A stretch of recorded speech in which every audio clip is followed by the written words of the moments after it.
Chapter 114, Ming Apartments. The cheapest costs $3,000.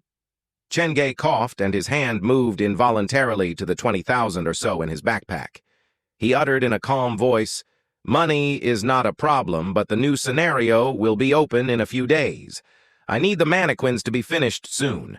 You said that you don't have enough employees to rush the order, but do you have the materials here?" "I do." The boss did not know why Chen Ge would suddenly ask that. "If you give us a few more days, I'm sure you'll be satisfied with the result. The haunted house will open the new scenario for visitation the day after tomorrow. There can be no delay." "We're not doing so well. Did you not see the sign in the window? Before this, I was only responsible for the designs, and the workers would handle the rest. But since there have been no large orders, I sent them all away to save money."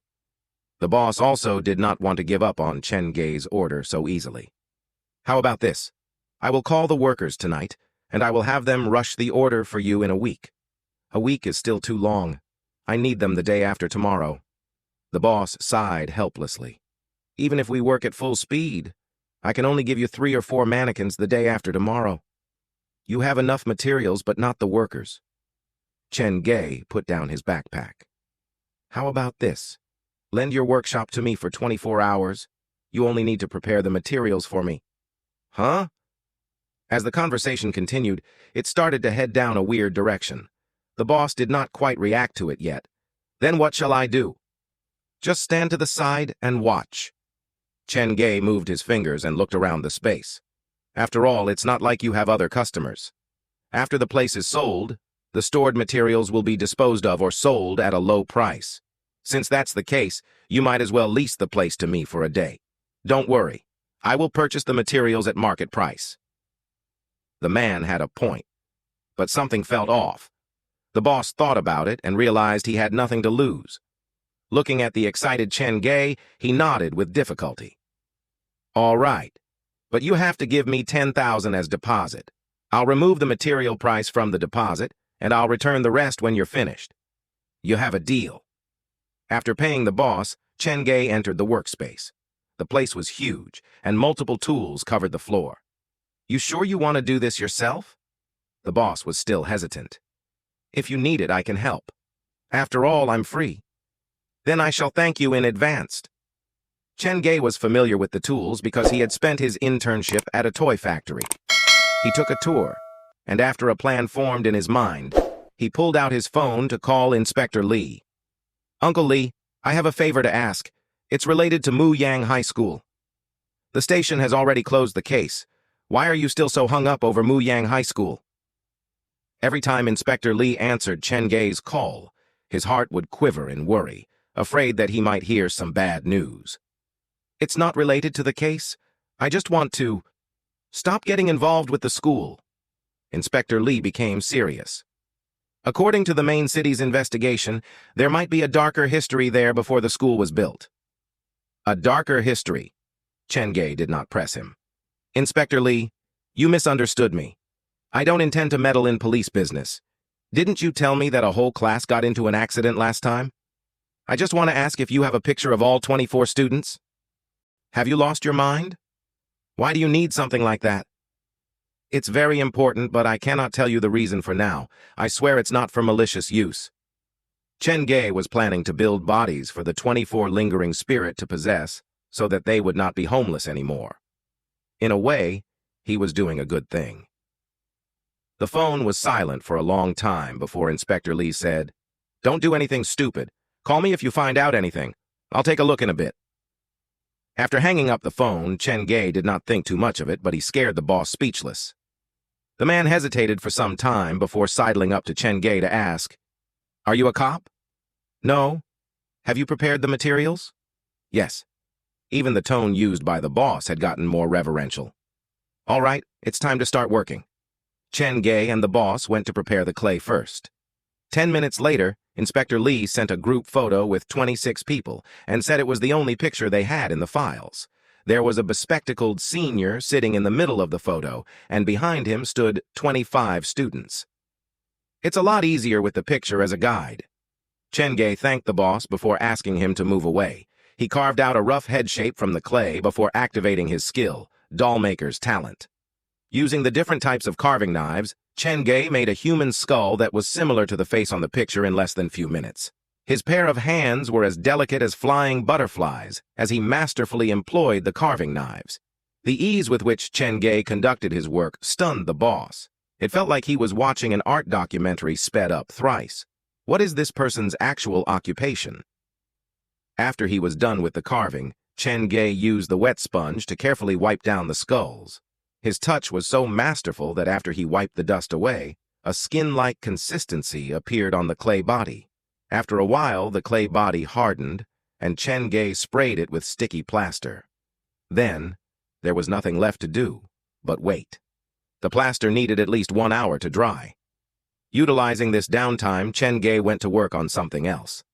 After 1.5 hours, Chen Ge finished all the clay bodies. Then he retrieved the first few clay bodies from the hardened plaster. He slathered them with a layer of latex, which would act as the mannequin's skin. After applying the latex, Chen Ge inserted a bendable stick into the clay body. This would act as the mannequin's spine. Finally, he injected the filler. Everything was completed in one fell swoop. Chen Ge only needed 10 minutes to finish one fake mannequin head. It's getting late. Take this 10,000 as the deposit and don't touch anything in the work area. I'll be back to finish the rest tomorrow. Chen Ge washed his hands and planned to leave for Ming Apartments. Don't worry, I won't go anywhere near them. Looking at the 24 heads left on the counter, the boss shivered. He had seen many mannequins in his life, but the mannequins created by Chen Ge's hands gave him a different impression. They were exceptionally real, like they would wink at him at any moment. Shrugging on his backpack, Chen Ge exited the underground workshop. He hailed a cab to head toward Ming Apartments. It was about time for his meeting with Dr. Gao. Ming Apartments was situated at the older part of town, where the buildings were not high. After crossing several busy streets, the surroundings turned quiet. With the directions given by the taxi driver, Chen Ge finally arrived at his destination. Chapter 115. Room 303. Chen Ge's shadow was quite long under the streetlight. There was not one person on the road other than the occasional street cat, which shuffled noisily across the street. Who would have thought such a quiet street is hiding in the city? Chen Ge walked down the road between the buildings, deeper into the residential area. There was a light, horrid smell in the air. The trash that littered the street had been left there for a long time. The trash spilled out of the trash bags, and some critters occasionally squirmed out from them. Compared to the few buildings that faced the road, the building Chen Ge arrived at looked more dilapidated. There were dirty stains on the building walls, and there was a lot of trash crowding the stairs. Found it. Chen Ge looked at the 6-story high apartment building. Based on the advertisement that stuck to the wall, this was the place he was looking for. The mission venue given by the black phone was room 303, so that should be Men Nan's room. Chen Ge glanced at the time. It was 7:54 p.m. It might be rather inconvenient after Dr. Gao arrives, so perhaps I should go take a look around first. He did not call Dr. Gao, but entered the stairs directly. The ceiling of each floor was low. They were perhaps about 2.1 meters. The railings were made of iron, and at every interval there was a piece of red string tied around it, but Chen Ge had no idea what purpose they served. After entering the building, a weird smell hit Chen Ge. It was very light, and it was not particularly smelly. Those who stayed there might have gotten used to it already, but Chen Ge was a first-time visitor, so he was sensitive to the smell. It smells like food that has gone sour. Chen Ge stopped for a while at the first floor to search for the source of the smell, but came up with nothing. The smell seemed to come from the building itself, seeping out from every brick. There was no light in the corridor, so Chen Ge took out his phone for light. There were 4 rooms on the first floor, and it appeared very cramped. The sound insulation was not that perfect, so Chen Ge could hear the sound coming from within even though he stood outside. Chen Ge snuck up to the 3rd floor. He did not knock on the door to room 303, but stood outside the door to listen in. There were also 4 rooms on the 3rd floor. The television in 301 was very loud. There was a man in 302 speaking on the phone, and it sounded like he was in a heated argument. Chen Ge could hear him repeat 2 sentences constantly. "Stop forcing me. Do you two wish to push me to my death?" There was no sound coming from room 303 and 304. They were very quiet. After 2 minutes, Chen Ge tapped on the door to room 303 lightly. Interestingly enough, when he did so, the television volume in 301 decreased, and the man in 302 got off his phone. The whole third floor became eerily quiet. Chen Ge knocked on the door for a full minute, but there was no answer. He called out softly, "Men Nan, are you home?" There was no answer. Just as Chen Ge thought he had gotten the wrong address, the door to 301 opened. An unshaven, middle-aged man leaned against the frame, and the haze of alcohol formed a miasma around him. "Hey, who are you looking for?" "Men Nan in 303, he's a student at Zhejiang Medical University.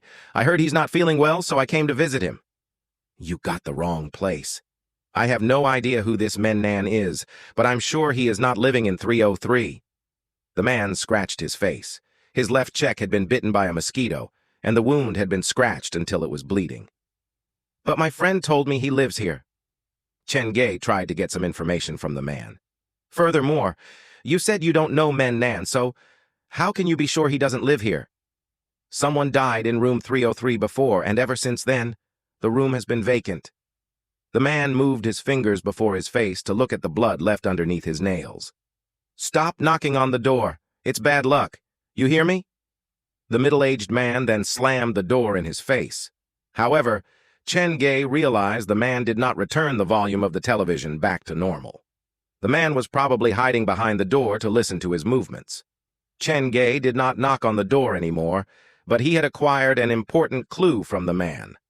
Someone had died in room 303, and ever since that unfortunate incident, the room had remained vacant. He had found the mission venue, so the key now was how to gain entry before midnight. The black phone hasn't made any mistakes yet, so Men Nan's illness is probably related to this room. Chen Ge looked at his watch. It was already 8 p.m., so he called Dr. Gao. The good doctor had been afraid that Chen Ge was not able to find his way, so he had been waiting outside the residential area to meet him. After explaining the situation on the phone, several minutes later, Dr. Gao entered the corridor with Men Nan behind him.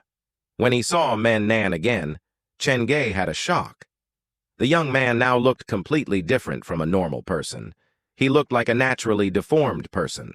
His head was practically perpendicular to his spine. It looked as if someone was pressing down hard on his head. Chen Ge pointed at the door and tossed Dr. Gao a confused look. Dr. Gao understood what he meant and shook his head slightly. His condition worsened. The medication helped stabilize his situation for now. "Let us go in first." Men Nan took out the key from his pocket, his head still lowered. The light in the corridor was dim. He tried multiple times, but he failed to get the key into the keyhole. His hands shook angrily, and it felt like he was going to act up again. Seeing this, Chen Ge immediately went over to help him open the door to room 304. When the three of them entered the room, Dr. Gao and Men Nan probably had gotten used to it, but Chen Ge frowned as a curious smell overwhelmed him. It seems to seep out from the walls.